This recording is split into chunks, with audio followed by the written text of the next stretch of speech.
berkhidmat menghakimi pengendali. APLD pula sentiasa memerhati. Pulang beraya berhati-hati. Kisah tersayang tenanti-nanti. Di sebalik layar kami berhubung, mempermudah komunikasi di setiap saat. Selamat Hari Raya kami ucapkan, semoga jalinan kasih terus erat. Tim BKP sibuk sana sini, menjunjung amanah, menabur bakti. Kami menyusun 10 jari. Lepas habis raya ni harapnya janganlah ada MC. Pi alus tak terketak-ketak, lapak perut makan pau. Macam mana kami tak ketang, budak-budak minta ampau. Baju baru berwarna ceria, ketupat rendang dihidang rapi. Hari Raya disambut gembira, jangan lupa mohon cuti.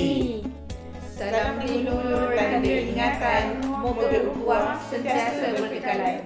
Selamat Hari Raya kami ucapkan buat keluarga dan juga kenalan.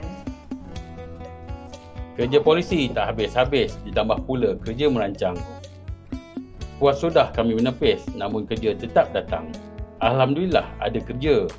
Rezeki Tuhan kami terima. Selamat Hari Raya kepada semua. Maaf saya batin, demi kita. Selamat Raya.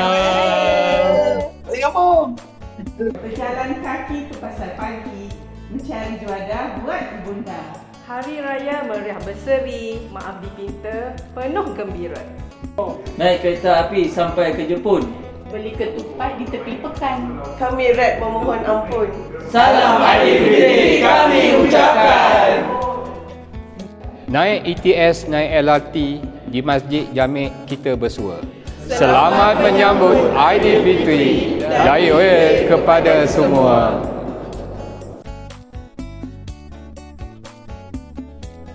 Setiausaha sibuk tiap hari, urus jadual tak henti-henti.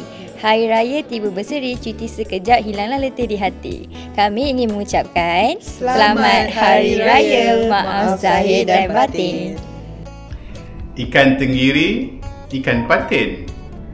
Selamat Aidilfitri, maaf zahir batin.